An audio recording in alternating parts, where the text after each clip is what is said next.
그들이 모였을 때에 예수께 여쭈어 이르되 주께서 이스라엘 나라를 회복하심이 이때니까 하니 이르시되 때와 시기는 아버지께서 자기의 권한에 두셨으니 너희가 알 바 아니요 오직 성령이 너희에게 임하시면 너희가 권능을 받고 예루살렘과 온 유대와 사마리아와 땅끝까지 이르러 내 증인이 되리라 하시니라. 아멘. 네. 이 말씀 너무 잘 아시죠?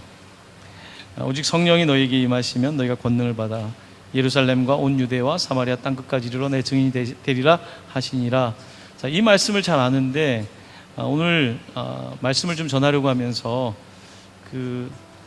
이 말씀이 어떤 배경에서 나왔을까가 좀 궁금했습니다.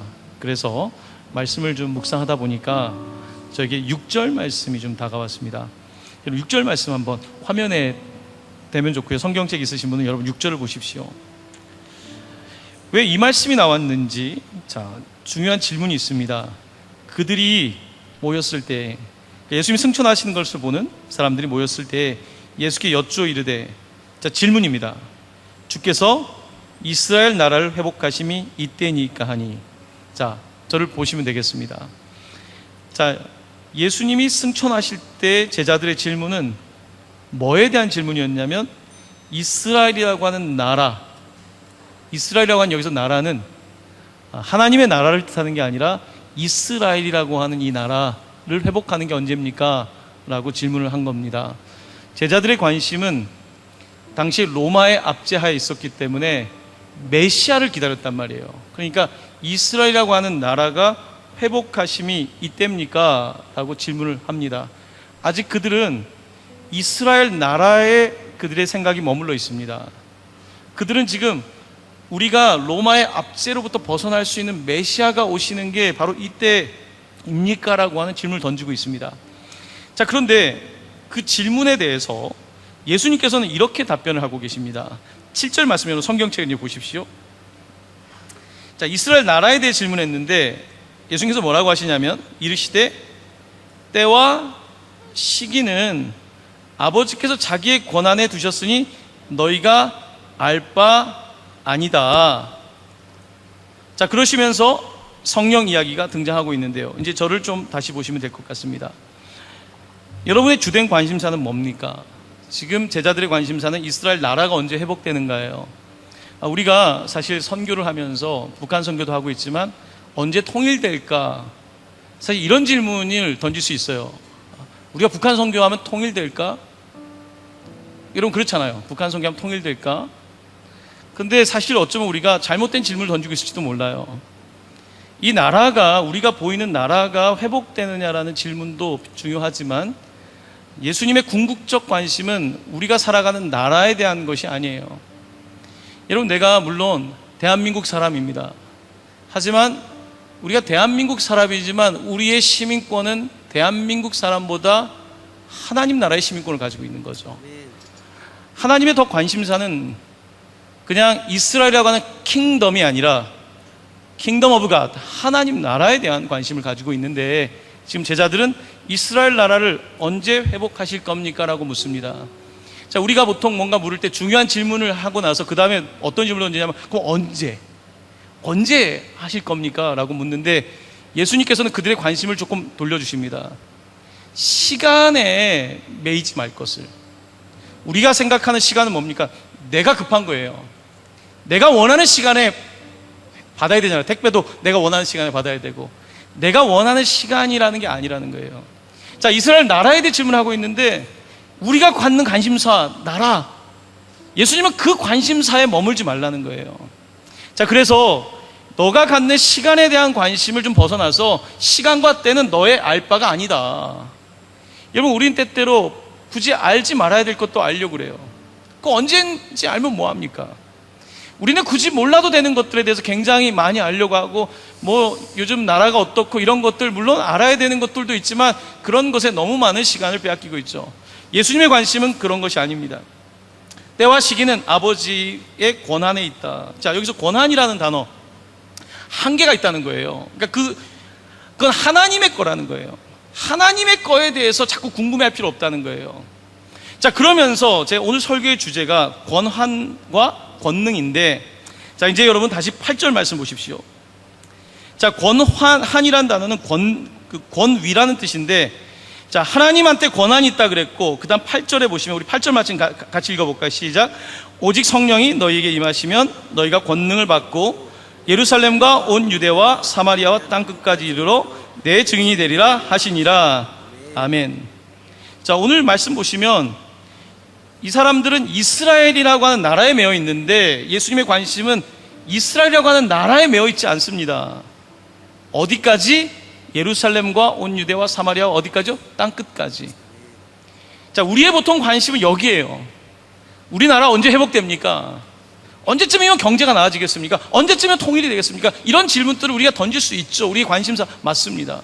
제자들도 그런 질문을 던지고 있는데, 예수님의 답변은 너희들이 이스라엘의 회복을 떠나서 먼저 오직 성령이 너에게 임하시면 예루살렘과 온 유대와 사마리아 땅끝까지, 굉장히 지경을 넓혀주시는 하나님의 음성이 들리고 있습니다.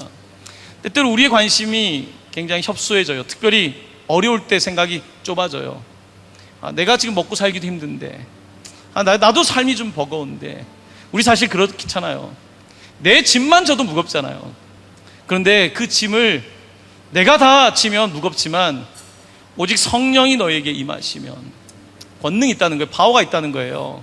그래서 예루살렘뿐만 아니라 유대와 사마리아 땅끝까지 갈 수 있다고 말씀하고 있습니다.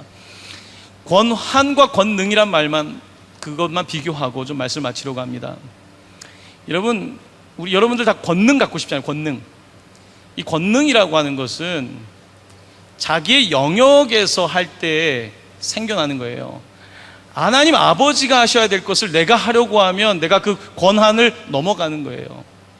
하나님께서는 우리가 하나님의 권한을 넘지 않기를 원하세요. 하나님의 그 하시는 일에 그 권한을 넘지 않고 나는 내가 해야 될 바, 나의 연약함, 나의 부족함을 하나님께 고백하고 하나님의 권한에 맡기고, 그리고 그렇기 때문에 성령을 구할 때에 우리에게 성령의 권능을 주셔서 우리가 이스라엘이라고 하는 이 조금은 좁은 소견을 넘어서서 유대와 사마리아와 땅끝까지 이룰 수 있다라고 말씀하고 있는 것입니다. 여기서 권한이란 단어는 이렇게 사용됩니다. 여러분, 남편이 해야 될 일이 있고 그 아내가 해야 될 일이 따로 있어요. 요즘은 물론 일을 같이 하지만 남자가 여자가 될 수 없고 여자가 남자가 될 수 없는 겁니다. 이 권한이라고 하는 것은 자기가 주어진 어떤 경계를 말하는 거예요. 자, 우리가 어떻게 하면 권능을 받게 될 건가? 내가 뭐 산에 올라가서 뭐 에베레스트 산에 올라가야지 내가 무슨 권능을 받는 건 아닙니다. 권능이라고 하는 것은 하나님의 그 권한을 인정해 드리는 것. 하나님의 권한을 인정한다는 건 뭐냐면 하나님이 하실 겁니다. 하나님이 하신다는 것을 믿고 우리는 나의 그 권한, 내 권한은 어디까지입니까? 난 인간이에요. 나는 선교를 가면 10시간 선교하면 너무 피곤한 사람인 거예요.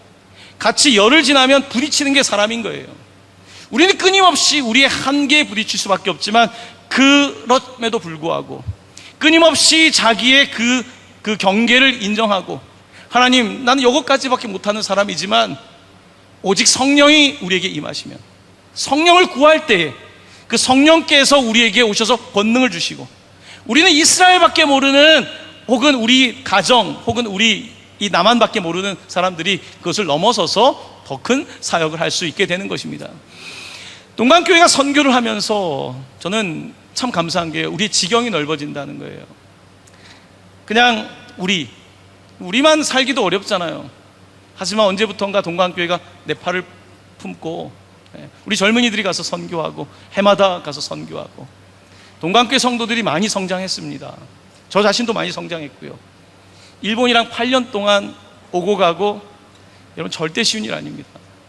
이걸 8년 동안 하기 위해서 많은 목회자들과 많은 성도들이 애를 썼습니다. 일본 목사님들도 많이 애를 썼어요. 8년째 지속하고 있고요. 올해 우리는 북한 선교 1살입니다. 이제 시작을 했어요. 많이 어려워요. 이 사역이 절대 쉽지 않습니다. 모든 1년 차는 그렇고 모든 2년 차도 그래요. 하지만 우리가 하나하나 하나님께서 우리가 다 하려고 하면 안 돼요. 하나님의 권한에 있는 것을 하나님께 맡기고, 우리는 우리가 할 수 있는 이 영역 안에서 그저 기도하고 하나님의 뜻을 기다리고 최선을 다하면 하나님께서 성령을 주실 때에 나는 이것밖에 안 되지만 우리를 통하여서 예루살렘과 유다와 사마리아 땅끝까지 가게 되는 줄로 믿습니다. 특별히 네팔과 일본 선교를 하면서 하나님께 저에게 주신 마음은 땅끝입니다. 우리에게 땅끝은 어디입니까? 안타깝게도 북한이 땅끝이더라고요. 아프리카도 갈 수 있고 선교하러, 남미도 갈 수 있고, 여러분 어디든 갈 수 있습니다. 달나라도, 요즘 달나라 위성 띄우지 않습니까? 달나라도 갈 수 있습니다. 하지만 여러분이 못 가는 나라 있습니다. 바로 북한입니다. 하나님께서 우리에게 너무 가까운 곳에 땅끝을 주셨더라고요. 선교를 하면서 그 땅끝에 대한 묵상을 하면서, 그래서 저는 북한 선교에 대해 잘 모르고, 사실 저는 정말 그냥 아무것도 없이 우리 김정일 목사님 또 이혜은 전도사님 오셔서 같이 사역하면서 또 우리 많은 분들이 정말 돕고 기도하고 있는데요, 그저 내가 가지고 있는 실력으로는 안 돼요. 내가 가지고 있는 것 갖고 못해요. 하나님이 하실 거예요. 하나님이 하실 거예요. 그분의 권한인 거예요. 우리는 그것 안에서 겸손하게 내가 질 수 있는 만큼 지는 거죠. 내가 어떻게 다 집니까? 내가 질 수 있는 거 조금씩 지는 거죠. 그러면 하나님께서 일하실 줄로 믿습니다. 선교는 굉장히 어려운 것 같지만 또 선교는 또한 쉬운 거예요. 하나님의 그 권한과 그의 능력만 의지한다면 우리 부천동관교회 계속해서 선교할 수 있는 교회가 되기를 원하고요, 해외 선교를 넘어서서 또한 계속해서 우리 가까운 곳에 선교할 수 있는 우리 여러분 되시길 바랍니다.